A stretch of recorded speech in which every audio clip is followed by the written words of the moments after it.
Dr. Garry, you created a test that could easily diagnose whether in fact somebody has Ebola in their system. Talk to me about how it works and how it's different from other tests.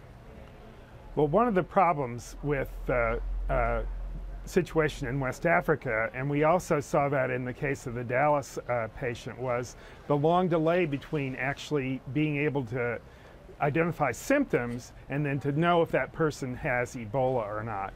So what we've developed is a rapid diagnostic test. With this test, you can get an answer of whether that person with the fever or these other symptoms has Ebola virus disease in the space of 10, maybe at most 15 minutes with this test. And so it's simple. You take a drop of blood. The test is very durable because we made it to last in West Africa.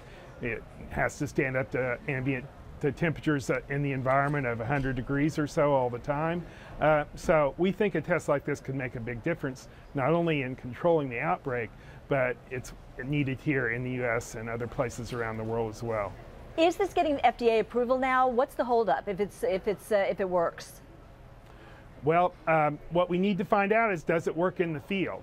And so those tests are in West Africa right now. We're doing the test. If we have to tweak them a little bit, we'll do that, but we anticipate that we're going to have a good test that can work at the bedside of a patient or at an airport or something along those lines, where you need to have an answer really quickly in just a few, in a very short period of time.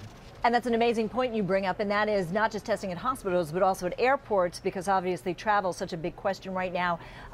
When you think about the way to contain this, aside from all of this, the U.S. is sending troops, they're going to be building hospitals. What happens if they simply don't have enough people to staff those hospitals?